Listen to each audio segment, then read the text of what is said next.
What's up, everybody? This is MJ. I know I've been away from my channel for quite a while, and so I'm back today making my next video.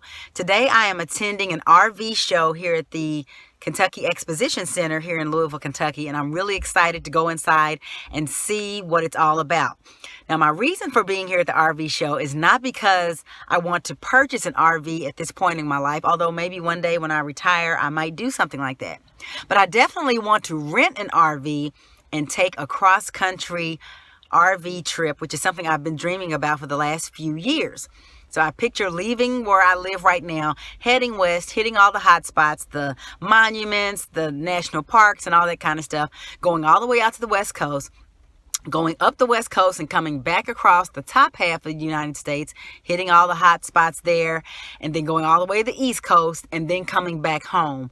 And so there's probably going to be at least 6,000 miles round trip, and I am planning to do it at a leisurely pace. I won't have any particular type of schedule that I'm trying to keep. And I really, something about that just appeals to me. The idea of just being able to take my home with me on the road and just kind of wander about seeing things that I've never seen before.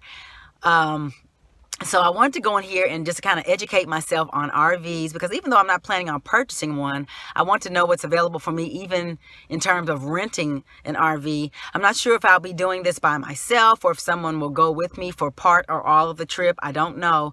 But one of the great things is that when I first started thinking about taking this trip, I was going to be taking the trip as a vacation from my job that I used to have. But now I have a business that I can work from anywhere in the world.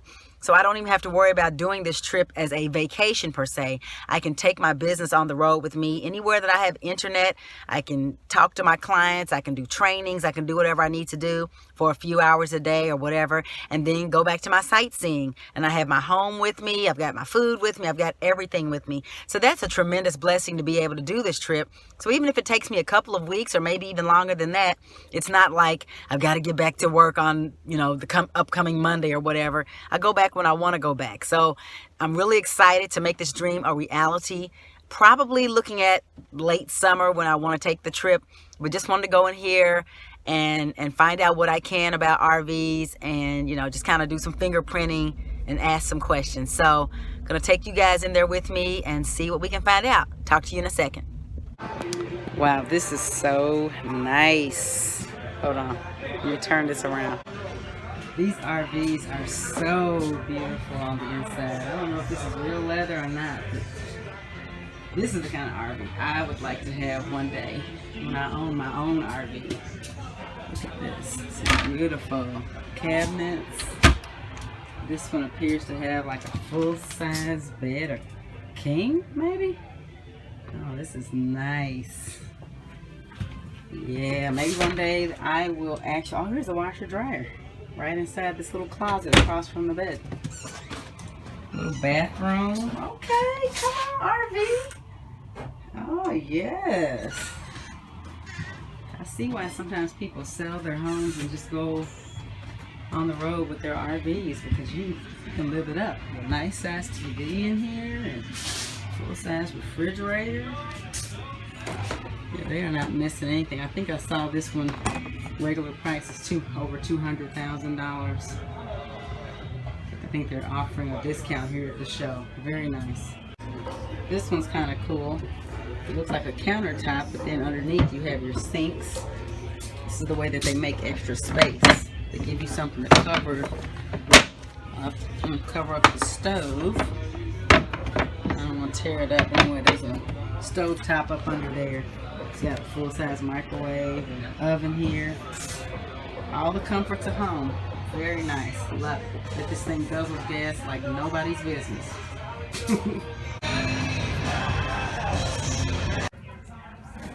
This is a different one. It actually has a bunk bed. This is this look like full-size bunk beds. And all this closet space right here. This is actually one of the ones that you would pull with a truck, as opposed to one that you can drive in. So, still has a nice kitchen, sink, stove. It just has a step up. So this one has the little step up. This is over the part that has the thing that attaches to the truck to pull it. So again, this one doesn't, it's not a motorhome. This is, I don't know all the technical terms. That's kind of why I'm here today, to learn it. But this is the kind that you hook to the back of the truck. And so it doesn't have a motor in it, so this is a lot less expensive. But you can't walk through from the driving area to the living space because it's not one continuous vehicle. But anyway, it's kind of cool. It looks like a full-size bed right here, so this is nice. It's very nice. Pantry right here. These really need a latch. Some do have no latch. Right. So this one has extra storage outside of it. I got it. Outside, you guys can hear me. It's kind of nice. I want the kind that's one big, complete vehicle where you can drive. I'll grab it. Drive the actual camper. That's the kind I'm looking for. This is another one that you pull with a truck. These are nice. This one also has a bunk bed in it. Which, you know, I don't need all this bedding. I will probably end up, oh, this little toilet. Toilet don't even have a back on it. Got an oversized pantry for food. You got a little smaller refrigerator here. A lot of entertainment area. I can see me using this as my office while I'm on the road. Here's the lounge area. I don't see a television, but they'll probably put the TV right here. But I don't watch TV, so that's okay. So this one has another bed like that last one. There's storage over top of the bed. Looks like a closet over there. Here's storage beside the bed. These are so cool. Of course, windows. These are neat. Love it. And again, you've got your cooktop, and you've got your sink, which is covered up to give you more counter space when you don't need a sink. This is pretty, and this one's only like $22,000, I think the sign said outside. Yeah, they're definitely wondering why I am here. That's the look I'm getting. Nobody's trying to help me, which is fine. I don't need any help. I'm just looking, but yeah. I'm definitely not supposed to be here. I love it. I love challenging expectations. I've seen some of the ones that I want to rent. I've seen them, but people are in them, so I'm just kind of waiting because I want to be alone in the camper. So this is a smaller version of one of the, I don't even know what kind this is. I'm completely ignorant of this whole process. This one has a nice TV. It's got storage over the eating area. It's got a couch here.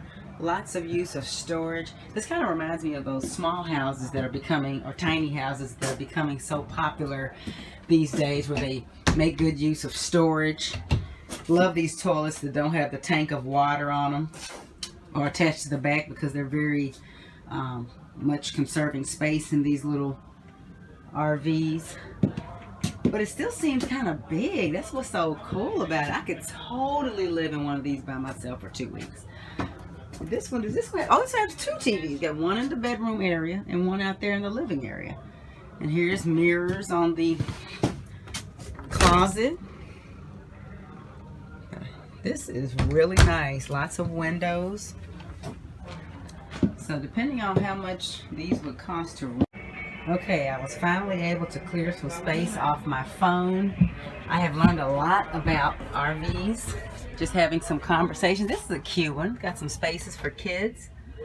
This is one of the kind that you pull, but I learned the difference between Class A, B, and C, and I decided that I want to rent a Class C camper.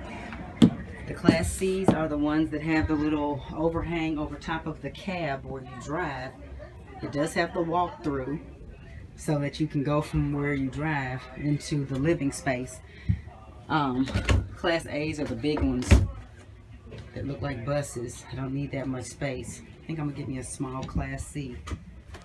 This is a nice one. It's got a lot of steps in this one. Excuse me, I'm sorry. I'm gonna go with that. You're gonna be sorry about that. Okay, that's fine. That's perfectly fine. Oh, thank you. This is a nice one. It's got spacious area. This is actually one of the ones that you pull with a truck. It's got some more steps here. It actually kind of feels like a house. There's a lot of sleeping space. Lots of seating areas. Actually, it's 3 love seat type things. Huge television. But again, this isn't a motorhome. That's what I want. I want a Class C motorhome. Another thing that I have learned is that there are as many options in campers and RVs as there are in cars and trucks and regular houses. It can be a bit overwhelming, but this could be fun. I might end up buying one of these because they're not that expensive, especially if you purchase them at one of these shows, you know. But since I am ready to start traveling around the country, I might just buy one this summer instead of renting it. I don't know. Well, I guess I can't buy one this summer and get the show prices, but you know, this is something to consider. I never thought about actually buying an RV, but I know I want to travel. This year my goal is to take a trip every month, whether it's a short little weekend trip or going as far as Greece and Italy. So looking into getting an RV, it might make more sense to just purchase one because they're not that expensive, all things considered, if you're going to use it a lot. So just for reference, to educate you, this is a Class C. It has a little overhang over top of the cab where you drive. That's what's considered a Class C. This type, of course, you pull with a truck. I don't want that kind because I don't have a truck. Plus, I like the idea of being able to walk from the area where you drive right into the living space. This one is a trailer, so that means you have to pull it with a truck. But look at all this space. You have to step up a set of stairs to get over here, but it has so much living space. Huge television over there. And then look at this kitchen. Wow. It's beautiful. Of course, this is a slide out. The guy told me they've improved the technology on the slide outs, so almost all campers will have them. So that gives you more space left and right once everything's opened up. And you can't drive these with the slide out. Oh, and you have to bring everything in. It's just a touch of a button to bring it in. Here's the bedroom. I think this is a king size bed. It's got the barn door. You know, I guess all these have sliding barn door scenarios as opposed to swinging doors. Cabinets, lots of cabinet space. I'm sorry, closet space. Yeah, because I have a lot of clothes. I think the guy kind of talked me into maybe getting a Class A. They do sell them that are smaller, so they don't have to necessarily get the big bus kind. But they have smaller Class C's that sleep about 4 or 5 people, and they drive better because of the chassis that they are built on. So I've been educated today. This is actually a huge bathroom. A little toilet again without no tank on it. It looks kind of funny. But it has all this cabinet space, all these beautiful mirrors on the door, so that gives it an even more expansive feel. But this is actually the largest bathroom that I have seen at the show so far. So very nice. I just saw a black guy. I can't believe it. There's more than one of us here now. And he probably had a wife with him. I didn't see anybody. That's kind of cool. Okay, so this is the Class A. It's the one that's got doesn't have an overhang over top of the driving area. The guy I was talking to said that it's easier to drive those because your field of vision is a lot more open. You're not feeling like you're driving in a tunnel the whole time. Now, I don't know how true that would be in this one because there's a bed over top of the driving area. So even though it's not an overhang, but it's still something over your head. So it still seems like you'd be driving in a tunnel. But this one is nice. He told me that they make some Class A's as little as 27 feet. They didn't have one here at the show, but that means that maybe I could get one that's that size and have the Class A feel. I thought all Class A's had to be those huge bus things, but apparently they do come shorter. So that's something to consider. These people actually have me thinking about buying an RV. I still would rent one first, just to make sure that I'm interested in having an RV experience on a somewhat regular basis, because if not, it wouldn't be worth the expense. No matter what kind of deal I get, it would be better to just rent if it's going to be a 1 or 2 time thing.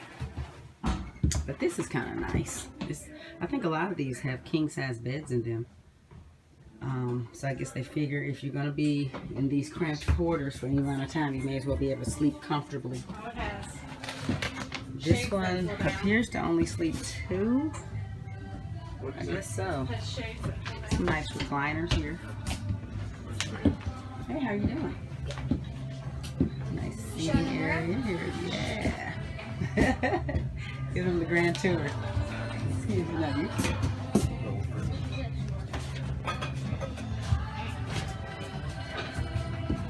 Yeah, I don't know if I can grab one of these. These things are huge, right? This is nice though. This is really nice. There's one more Class C before I go. So again, we have a huge TV up there. These televisions swing out. Not sure. I guess there's probably a button that controls it, so it actually moves out and can be seen by the entire room. Here's a nice eating area. Of course, cabinets over the top of it. Nice kitchen area. I would have to get used to a gas stove, which I have never used before. Here's one of those smaller microwaves, like I was telling you about. I don't necessarily care for this refrigerator. Again, if I'm going to be in an RV for 2 weeks, I can even get in this one. I don't even know how to, oh, you got to push it, okay. Yeah, don't like that. Want a real refrigerator. Here's kind of an armoire. It's pretty deep in there. It's kind of hard to see, but yeah, I like this. I do like this one. I think there's probably a place for another television to go. Nice big windows. This looks like a queen size bed. And then your bathroom, a little toilet, a little shower. Yeah. Okay, your lights, your vent. Okay, this is cool. Oh, the vent opens up to the ceiling to get rid of moisture. I'm sure moisture is a constant concern in a place like this because there's not a whole lot of space you're working with, so water probably tends to linger. But here's a shelf that you can pull up, and when the doors close. Okay, guys, so I am gone from the RV show, and I wanted to do my summary of my experience before I forget everything. I know it's kind of dark, but you know, it's nighttime out here. So had a lot of fun, more fun than I thought I would have at the RV show. It's actually I think it's called the Boat, RV, and Sports Show. So there were a lot of boats in the room and golf carts and things like that, but I focused on the campers. And so I was able to make a few decisions while I was in there, because I'm a pretty decisive person. I try to be anyway. I was able to determine, okay, I knew I didn't want a trailer, which is the kind you have to pull with a truck, because I don't have a truck. And I thought that I knew for sure I wanted a Class C, but now I know that I have options in the Class A. And so it might be a Class A that I end up getting. I want a smaller version of that, 27 inches, maybe shorter than that. I know for sure that I want a real bed. So some of the RVs have like the little fake futon like bed things. I don't want one of those. I want a queen size for sure, maybe a king. A lot of them seem to come with king size beds, but I'd be happy with a queen since that's what I have at home. I also want a regular, real refrigerator. I don't want one of those little small ones. And I think I want to make sure that I have enough sleeping space for like 4 people. Because even though I'm planning on RVing by myself sometimes and maybe just with one other person, I would like to have the option of having more people along for a trip without, you know, wasting money on space that won't get used that often. So I'll look at options like sleeper sofas, which for the most part can stay out of the way, but they are available if you need it. So there were some other things that I saw out there. There's a lot of luxury, you know, features and things. But like I said, if I do choose to buy one next year, I definitely would need to rent one a couple of times, because sometimes you don't know what you're gonna like until you actually use an item, right? So, you know, you always see all the features and you're like, ooh, that would be cool, ooh, that would be cool, but like, why pay for it if it's not something you're gonna use? But you don't always know if you're gonna use it until you try it out. So a lot of them had multiple televisions. don't necessarily need to have that. The guy said that for the most part campers come as is, not a lot of options available, or if you do get one custom, it's going to take a few months to get it back, you know. So you would pretty much buy them as is with whatever features they come with. And if you go to an RV show, that's where you're going to get your deals. I saw one sign that says buy local and avoid having to drive a long distance to get service. So that's something to consider. You know, a lot of the RVs were from a lot of the RV dealerships are up in Indiana. I think some of them are from here in town, so that's something else to consider. So I learned a whole lot about what could potentially become a pretty cool side hobby. I would have to make sure before I bought one that I would get plenty of use out of it. I don't want it to be something I only use a couple times a year, because I think RVs can be pretty difficult to sell without losing a lot of money, you know, because they're not as popular of an item. So I'd have to make sure I'm going to use the thing every month or whatever to make sure it's worth the money. So anyway, thanks for joining me on my inaugural RV educational excursion.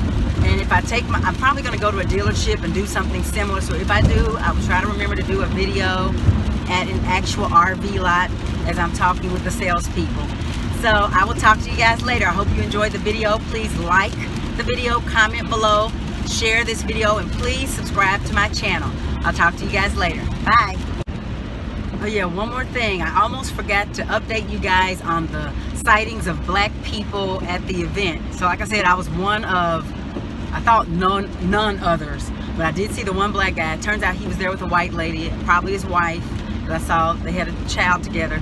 But anyway, I saw 3 other black men, but they were all working. 2 of them were working like concessions for the fairgrounds, and then one guy was a salesperson. So I literally only saw myself and another black person that actually were at the event. So I definitely need to become an RVer, just because I need to break down barriers and enter another space where black people usually are not present, because it was nothing but white people there, which there's absolutely nothing wrong with that, but I just thought it was funny because they kept looking at me like, what is she doing there?